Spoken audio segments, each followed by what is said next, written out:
तत्कारणं सांख्ययोगादिगम्यं नास्ति सांख्यसमं ज्ञानं नास्ति योग समं बलम्।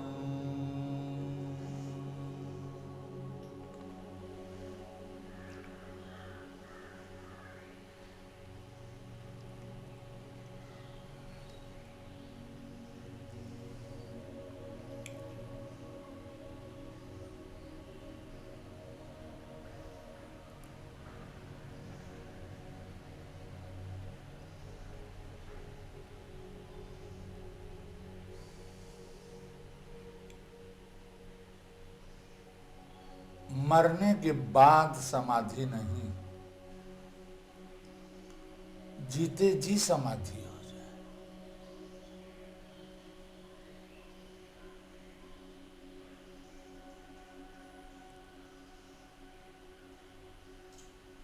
मृत्यु के समय जैसे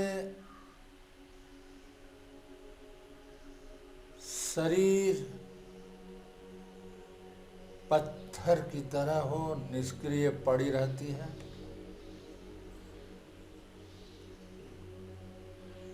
उस शरीर के ऊपर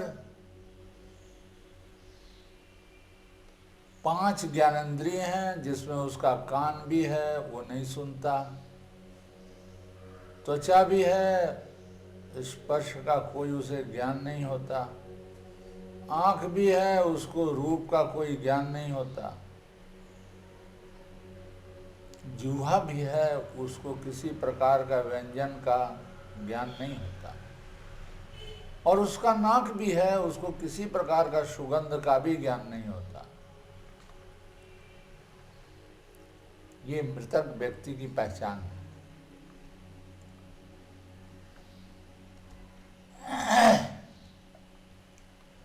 तो उसी प्रकार से उसके कर्मेंद्रियां भी हैं 5। वाणी है, वो बोल नहीं पाती, वो मृत शरीर बोल नहीं पाती।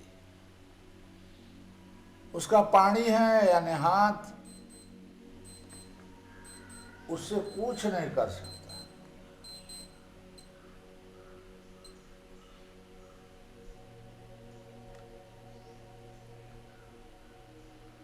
और उसका जो है सो पाद है, पैर, उसे चल भी नहीं सकता, हिला डुला नहीं सकता। वो मृत शरीर हग मुत भी नहीं सकता, पायु और उपस्थ का सारी क्रियाएं रुद्ध हो जाती है। और उस मृत शरीर के भीतर 5 प्राण हैं, प्राण, उदान, बयान, अपान और समान। ये 5 प्राणों का क्रिया भी उसमें नहीं रहती है।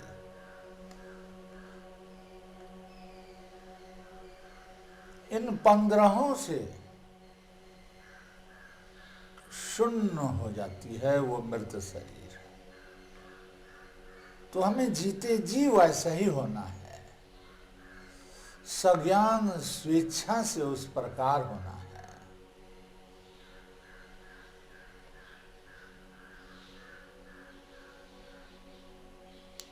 बस आराम से शरीर को स्थिर सुखपूर्वक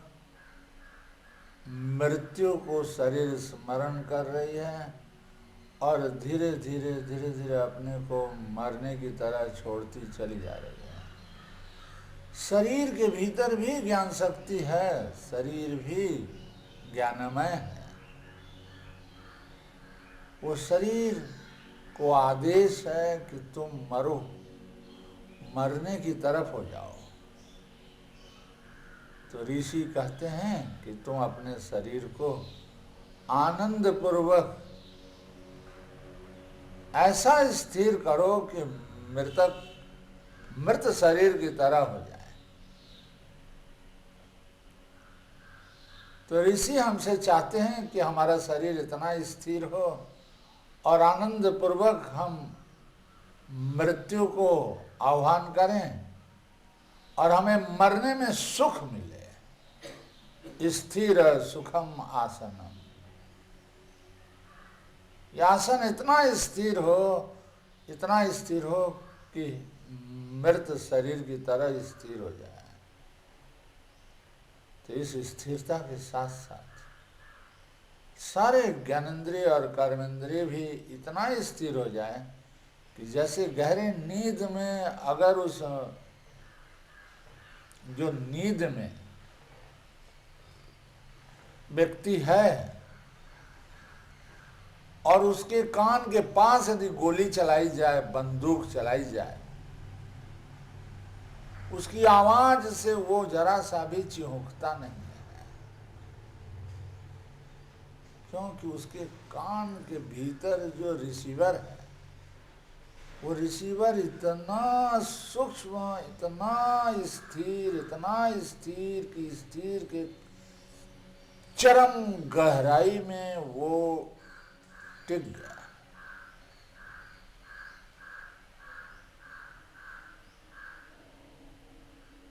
अगर कोई बहुत विराट आवाज भी होगा तो वो जरा सा भी चौंकेगा नहीं, क्योंकि वो बिल्कुल मृतवत पड़ा हुआ है। उसके कान इतना सेंसिटिव रिसीवर है उसके कान के कि आवाज को वो सुना नहीं। इसी प्रकार से ऋषि कहते हैं कि तुम इतना स्थिर कर दो, तुम्हारा शरीरांश केवल शरीर की बाहर की आकृति नहीं है, तुम्हारा ये 5 ज्ञानेंद्रिय और 5 कर्मेंद्रियों का और 5 प्राणों की समष्टि तुम्हारा शरीर है।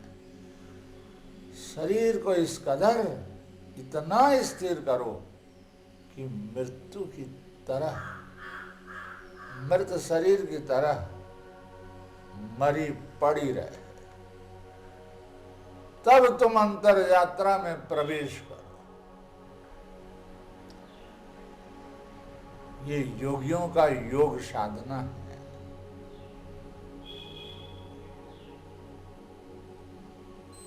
योगी अपने भीतर, बाहर से भीतर होता है, केंद्र की तरफ जाता है।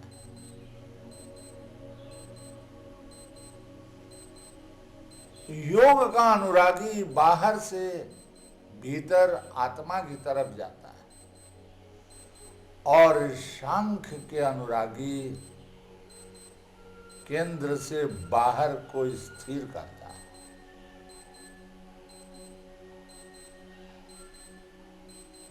तो बोध स्थान पर बोध बना हुआ है और हम शरीर को मृत बनाते चले जा रहे हैं।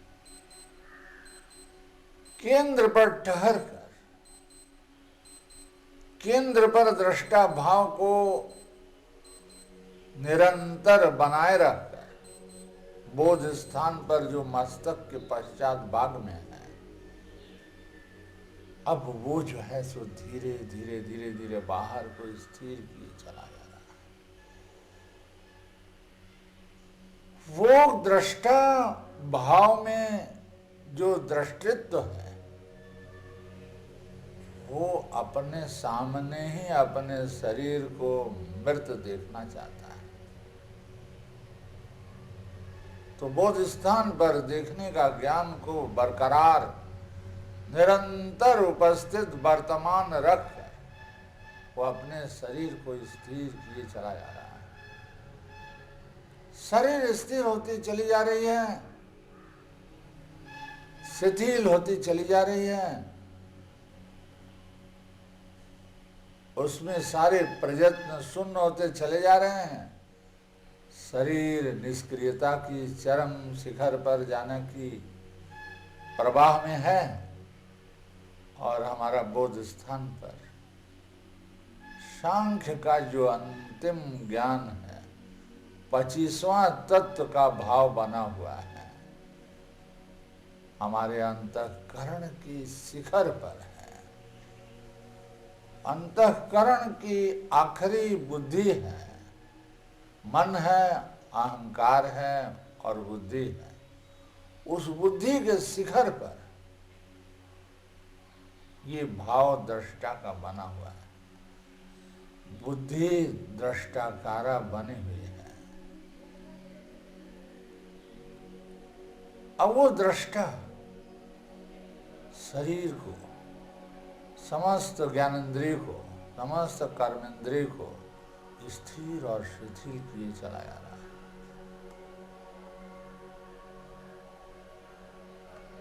वो चेतना, बुद्धि के भीतर जो चेतना है, उस चेतना के सहयोग से बुद्धि के सहयोग से वो चेतना अपने शरीर को अर्थात कर्मेंद्रियों को, जैसे हाथ है, पैर है, इसको एकदम स्थिर और शिथिल छोड़ता चला जा रहा है।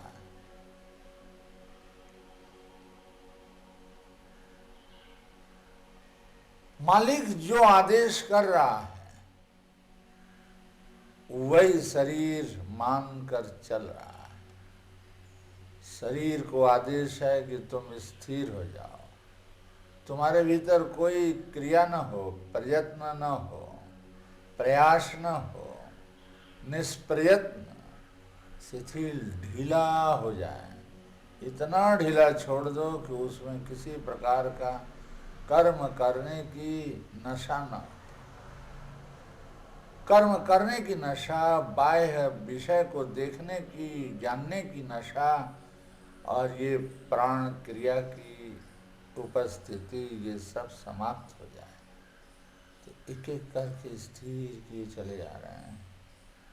संपूर्ण में स्थिरता की भाव कर रहे हैं कि हमारा कर्मेंद्रिय में पैर, हाथ और जितने भी हैं, वाणी, पाद, वायु, उपस्थ, सब स्थिर हो जाए। उसके बाद ज्ञानेंद्रिय भी स्थिर हो जाए। कर्ण, त्वक, चक्षु, रसना, घ्राण, ये पांचों स्थिर हो जाए।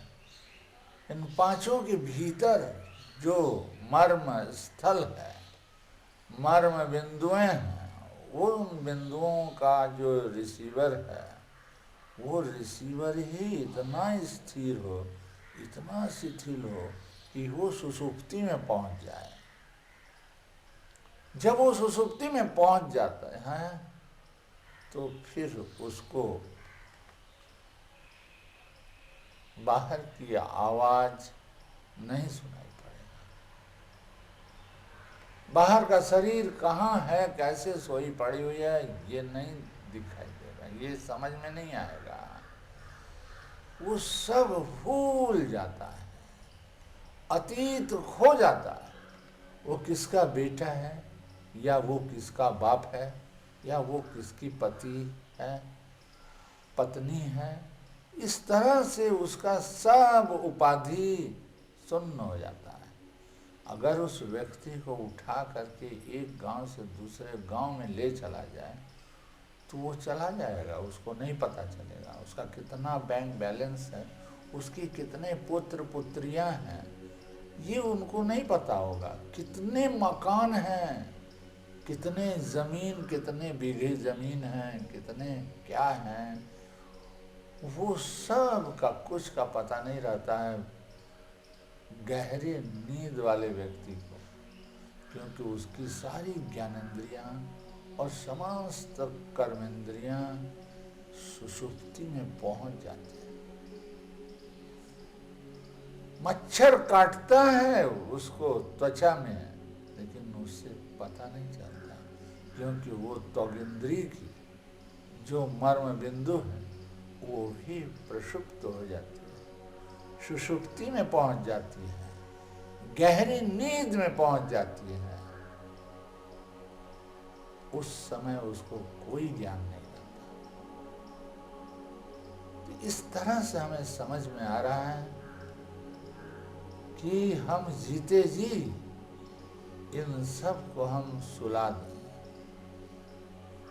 ये सुषुप्ति में पहुंच जाए, आराम से धीरे से श्वास ले रहे हैं और छोड़ रहे हैं और भावना कर रहे हैं बोध स्थान पर ठहर कर ज्ञाता भाव को रक्षा करते हुए, ज्ञाता भाव की स्मृति रक्षा पूर्वक हम अपने समस्त शरीर को ही स्थिर करने में लगे हुए हैं। ये स्थिरता का नाम है वैराग्य। इस स्थिरता का नाम है वैराग्य। ये जतमान और व्यतिरेक वैराग्य चल रहा है। जितने हमारे इंद्रियां हैं उन इंद्रियों में बहुत सुषुप्ति में पहुंच गए हैं और बहुत कुछ थोड़ा सा सुषुप्ति में पहुंचने में कुछ डिग्री कम है, वो जतमान है। और उस जो सुषुप्ति में पहुंच गए उसको व्यतिरेक, उसको छोड़ करके दूसरे को हम फिर सुषुप्ति में ले जा रहे हैं। इन 10 इंद्रियों को उस सुषुप्ति में ले जाने का नाम वैराग्य है। अब ये धीरे धीरे ढीला छोड़ते चले जा रहे हैं, ढीला छोड़ते चले जा रहे हैं। इतना स्थिर और इतना प्रयत्न और सक्रियशीलता शून्य होती चली जा रही है। समग्र इंद्रियां स्थिर शिथिल होती चली जा रही है।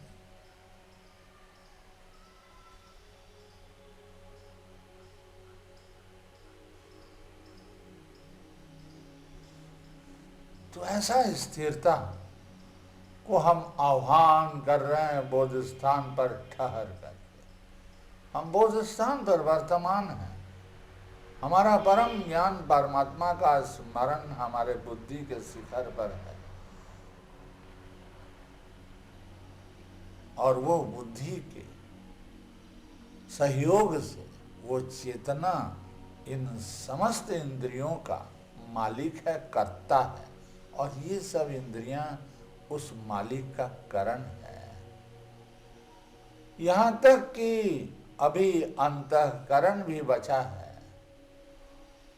वो भी प्रक्षुब्ध हो जाते हैं नींद में। मन में भी कुछ सपना नहीं चलते हैं गहरी नींद में। वो स्वप्न शून्य हो जाता है मन का। ज्ञानात्मा का ज्ञान भी प्रक्षुब्ध हो जाता है और बुद्धि की विचारणा भी, विवेक भी समाप्त हो जाता है। एकदम पत्थर की तरह, एक पत्थर की शिला उसी नाप का रख दे बगल में और एक निद्रित व्यक्ति को रख दे बगल में, केवल पत्थर में श्वास नहीं है और जो बगल में निद्रित शरीर है उसमें श्वसन क्रिया है। और अगर कहीं वो श्वसन क्रिया खत्म हो गई तो उस पत्थर के शिला और उसी बराबर मृत शरीर के बराबर जो पत्थर की शिला रख दी गई है और उसी पत्थर की शिला के बगल में मृत शरीर रख दी गई है, दोनों बराबर हो गए, एकदम जड़ हो गए। इस तरह की जीते जी हम समाधि को प्राप्त करेंगे। बोध स्थान पर हमारा बोध बना रहेगा और बाकी सब पत्थर हो जाएंगे। बाकी सब गहरी नींद में सुषुप्ति को प्राप्त करेंगे। हमारे दिमाग में ये योग की उत्तम बिंदुओं का भाव भीतर बना रहेगा, तभी हम कुछ अग्रसर हो सकते हैं। अगर ये सब बातें अगर भीतर नहीं है तो हम बहुत दूर हैं योग से। बस केवल आंख बंद करके मन को इधर उधर मन भागे चला जा रहा है, सोचे चला जा रहा है। वो मृत व्यक्ति नहीं सोचता है। शरीर जिंदा रहता है, आंख बाहर को देखती रहती है, कान बाहर को सुनता रहता है। इस तरह का मृत शरीर नहीं होता। योग साधना बोध स्थान पर चैतन्य भाव को रखकर, रक्षा कर, स्मृति से, अनुभव से उसको सर्वदा बनाए रखकर बाकी सब को सुला देते हैं। तो ये सारी शरीर इंद्रियों की समष्टि है, सारे इंद्रियां प्रसुप्त होती चली जा रही हैं। अब रह गया अंतःकरण की प्रथम मन। उस मन में भी संकल्प विकल्प चलते रहते हैं। वो संकल्प विकल्प शरीर के प्रसुप्ति हो जाने के बाद भी सपना चलते रहते हैं। निद्रित व्यक्ति के भीतर शरीर का पूरा अंश तो निद्रित है, लेकिन सपना चलता रहता है। और उस स्वप्न अवस्था में भी यदि कहीं धमाका आवाज हो बंदूक का, तब भी उसको सुनाई नहीं देगा। और उसके बगल में कितने भी बातें करते रहें, कितने भी आवाज हो, कितने भी भीड़ भड़ाके की बहुत ज्यादा शोरगुल हो, उसे नहीं सुनाई देगा। उस स्वप्न देखने वाले व्यक्ति को ये सब सुनाई नहीं देता, वो अंतर्मुख हो जाता है। उस सपने को हम सुन्न करेंगे, जीते जी सुन्न करेंगे। जो बोध स्थान से हम कंठ स्थित मन को सुन्न करते रहेंगे। बस आराम से जब हम वहाँ सुन्न कर रहे हैं तो बोध स्थान पर देख रहे हैं कि कोई भाषा नहीं है। बोध स्थान पर केवल चैतन्य भाव, जो दृष्टा भाव है, केवल वही बना हुआ है। आराम से धीरे से श्वास को ले रहे हैं और आहिस्ते आहिस्ते छोड़ दे रहे हैं। इस श्वसन क्रिया ही हमारा संबल है, पूंजी है परमायु की। बस श्वास ले रहे हैं और आहिस्ते से धीरे धीरे धीरे धीरे छोड़ दे रहे हैं। बोध स्थान पर हम देख रहे हैं कि चैतन्य भाव के भीतर कोई भाषा नहीं है। चैतन्य भाव वर्तमान उपस्थित है। बस आराम से ढीला छोड़ते चले जा रहे हैं, ढीला छोड़ते चले जा रहे हैं।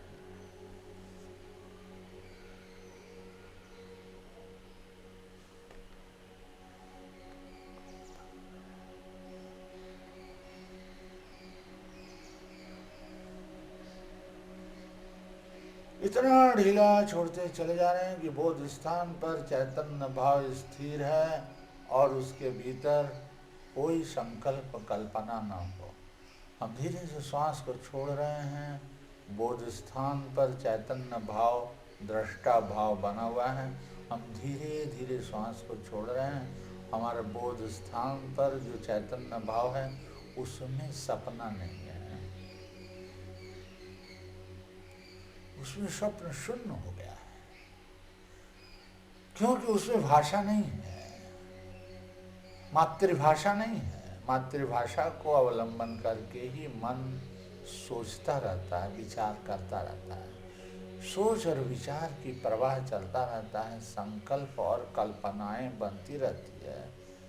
अतीत की संकल्प है, जो किए हुए कर्मों की वो संस्कार है, वो भी आता रहता है मन में। और जो भविष्य की कल्पना किए हुए वो भी आता रहता है मन में। तो इन दोनों को सुन्न करके केवल चैतन्य भाव जो दृष्टा है, वो दृष्टा भाव हमारे बुद्धि में बनी हुई है। और धीरे धीरे धीरे धीरे हम उसको शून्य करके शांत कर दे रहे हैं। तो जितना हम शून्य कर रहे हैं वो प्रयत्न चल रहा है ज्ञानात्मा का। महतत्व के भीतर महतत्व अभी सक्रिय है। महतत्व की सक्रिय अवस्था ही ज्ञानात्मा है और ज्ञानात्मा की सक्रिय अवस्था ही मन है, संकल्प कल्पना है, तर्क वितर्क है। ज्ञानात्मा का बिखरा हुआ रूप है, विकृत है। अब उसको हम संकल्प को जब शून्य कर रहे हैं तो ज्ञानात्मा शुद्ध हो जा रहा है। ज्ञानात्मा को जब हम स्थिर कर रहे हैं तो कौन कर रहा है स्थिर?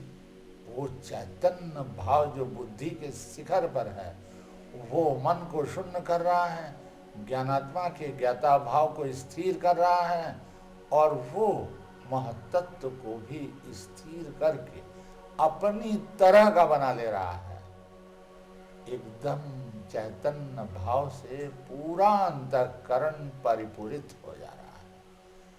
इस तरह से अगर हम बना लिए तो हमारा सब मर गया, शरीर मरी, सब इंद्रियां शिथिल होकर सुषुप्ति में, मन भी स्वप्न शून्य हुआ सुषुप्ति में, और बुद्धि भी सारे विवेक शून्य होकर केवल बोध स्थान पर ज्ञाता भाव बना हुआ है, और उस ज्ञाता भाव का एक देखने वाला साक्षी है, जो ये साक्ष्य कर रहा है कि हमारा शरीर मृत है और हमारा अंतःकरण भी शून्य हो गया है, सारे अंतःकरण ज्योतिर्मय हो गया है, ज्ञान ज्योति से भर गया है, बाहर के प्रकाश ज्योति से नहीं, ज्ञानमय ज्योति से, ज्ञान स्वरूप आत्म भाव से भर गया है। अब इस क्षण यदि श्वास कट हुआ, प्राण का अंत हुआ, तो जीते जी समाधि है। मरने के बाद भूख समाधि नहीं, जल समाधि नहीं, जीते जी अभी समाधि है। इस समाधि को मृत्यु कहते हैं। इतनी गहरी सुषुप्ति को मृत्यु कहते हैं।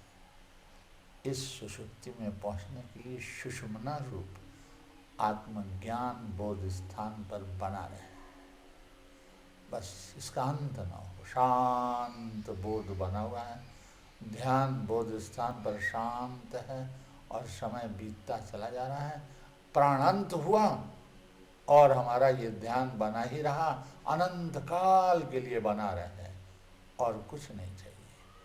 फिर ऐसे मरे, इस तरह से मरे कि फिर न मरना पड़े।